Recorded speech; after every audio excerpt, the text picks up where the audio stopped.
সামান্য আলু ভাজা, কিন্তু এইভাবে বানালে খেতে হয় অসামান্য।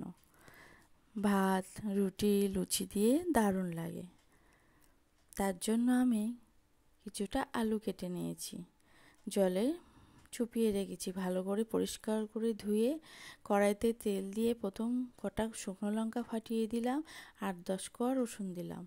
রসুনটা একটু হলে আলুগুলো দিয়ে দিলাম, দিয়ে লবণ আর হলুদ দিলাম, দিয়ে ঢেকে ঢেকে লো টু মিডিয়াম আঁচে এটাকে রান্না করে নিলাম। আলু ভাজা অনেকে তো অনেকভাবে বানিয়ে থাকো, কিন্তু এইভাবে ঝটপট বানিয়ে নিও। মানে খাওয়ার তেমন কিছু না থাকলে রুটি দিয়ে বা ভাত দিয়ে ঝটপট এই ভাজাটা বানিয়ে নেওয়া যায়। খেতে কিন্তু খুব ভালো হয়, বাচ্চাও খুব ভালোবাসবে, বড়রাও খুব ভালোবাসবে।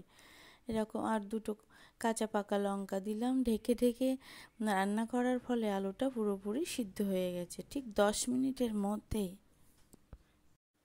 এই রান্নাটা বানিয়ে নেওয়া যায় ঝটপট, আর খেতেও কিন্তু খুব সুন্দর হয়। একটু লালচে করে ভেজে নেব, এপিঠ ওপিঠ উল্টে পাল্টে বেশ একটু লালচে লালচে ভাব হবে, এইভাবে নামিয়ে নিও।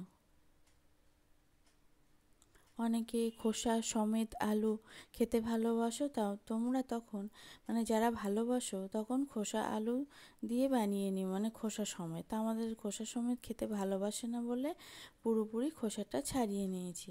দেখো আলু ভাজাটা বেশ এপিঠ ওপিঠ লালচে করে ভেজে নিয়েছি।